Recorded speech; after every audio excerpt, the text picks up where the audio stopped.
ಕರ್ನಾಟಕ ಪ್ರದೇಶ ಅಭಿವೃದ್ಧಿ ಮಂಡಳಿ ಮತ್ತು ಕಲ್ಯಾಣ ಕರ್ನಾಟಕ ಮಾನವ ಸಂಪನ್ಮೂಲ ಕೃಷಿ ಹಾಗೂ ಸಾಂಸ್ಕೃತಿಕ ಸಂಘದಲ್ಲಿ ಅಕ್ರಮ ನಡೆದಿದೆ ಎಂಬ ಆದೇಶ ಸತ್ಯಕ್ಕೆ ದೂರವಾಗಿದೆ ಎಂದು ಮಾಜಿ ಶಾಸಕ ರಾಜ್ಕುಮಾರ್ ಪಾಟೀಲ್ ಆರೋಪಿಸಿದ್ದಾರೆ. ಈ ಕುರಿತು ನಗರದ ಪತ್ರಿಕಾಭವನದಲ್ಲಿ ಸುದ್ದಿಗೋಷ್ಠಿ ನಡೆಸಿ ಮಾತನಾಡಿದ ಅವರು, ಕಾಂಗ್ರೆಸ್ ಪಕ್ಷ ಹಾಗೂ ಸಿಎಂ ಸಿದ್ದರಾಮಯ್ಯ ವಿರುದ್ಧ ಕಿಡಿಕಾರಿದ್ದಾರೆ. ನಮ್ಮ ಅಧಿಕಾರ ಅವಧಿಯಲ್ಲಿ ಕೆಕೆಆರ್ಡಿಬಿ ಹಾಗೂ ಕಲ್ಯಾಣ ಕರ್ನಾಟಕ ಮಾನವ ಸಂಪನ್ಮೂಲ ಕೃಷಿ ಹಾಗೂ ಸಾಂಸ್ಕೃತಿಕ ಸಂಘದಲ್ಲಿ ಯಾವುದೇ ರೀತಿಯ ಅಕ್ರಮಗಳು ನಡೆದಿಲ್ಲ. ಸರ್ಕಾರ ನಿನ್ನೆ ಹೊರಡಿಸಿದ ಆದೇಶ ತಪ್ಪು. ಇದು ರಾಜಕೀಯ ಪ್ರೇರಿತ ಆದೇಶ ಎಂದು ಕಿಡಿಕಾರಿದರು. ನಿನ್ನೆ ರಾಜ್ಯ ಸರ್ಕಾರ ಒಂದು ಆದೇಶವನ್ನು ಹೊರಡಿಸಿದೆ. ಕಲ್ಯಾಣ ಕರ್ನಾಟಕ ಅಭಿವೃದ್ಧಿ ಮಂಡಳಿ ಮತ್ತು ಮಾನವ ಸಂಪನ್ಮೂಲ ಅಭಿವೃದ್ಧಿ ಮಂಡಳಿಯಲ್ಲಿ ಆಗಿರುವ ಅವ್ಯವಹಾರದ ತನಿಖೆಯ ಕುರಿತು ಮಾನ್ಯ ಸಿದ್ದರಾಮಯ್ಯನವರು ಸಹಿ ಮಾಡಿದ್ದಾರೆ.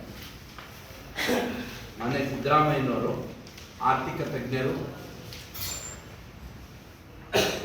ಅವರು ಸಹಿ ಮಾಡಿ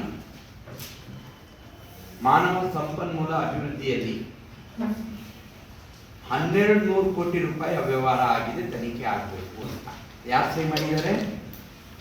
ಮಾನ್ಯ ಮುಖ್ಯಮಂತ್ರಿಗಳು. 1200 ಕೋಟಿ ಮಾನವ ಸಂಪನ್ಮೂಲ ಅಭಿವೃದ್ಧಿ ಮಂಡಳಿಗೆ ಹಣ ಎಷ್ಟು ರಿಲೀಸ್ ಆಗಿದೆ? 300 ಕೋಟಿ.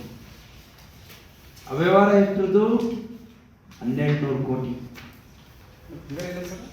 ಸಿದ್ದರಾಮಯ್ಯ ಕೊಡ್ತೀನಿ, ಎಲ್ಲ ಕಾಪಿ ಕೊಡ್ತೀನಿ ಸರ್, ಅದು ನೋಡ್ಬೇಡಿ ದಯವಿಟ್ಟು. ಯಾರು ಕೊಟ್ಟರಪ್ಪ ಅವೆಲ್ಲ ಸರ್? ದಯವಿಟ್ಟು ನಾನು ಕೊಡ್ಬೇಡಿ, ಆಮೇಲೆ ಹೇಳ್ತೀನಿ ಸರ್. ಬರೀ ಕಲ್ಯಾಣ ಕರ್ನಾಟಕ ಮಾನವ ಸಂಪನ್ಮೂಲ ಅಭಿವೃದ್ಧಿ ಮಂಡಳಿ ನಾನು ಹೈಲೈಟ್ ಮಾಡಿ ಕೊಡ್ತೀನಿ, ಯಾವ್ದಾವ್ದು ಎಷ್ಟು ಹೇಳಿದ್ದಾರೆ ಅಂತ ಹೇಳಿ.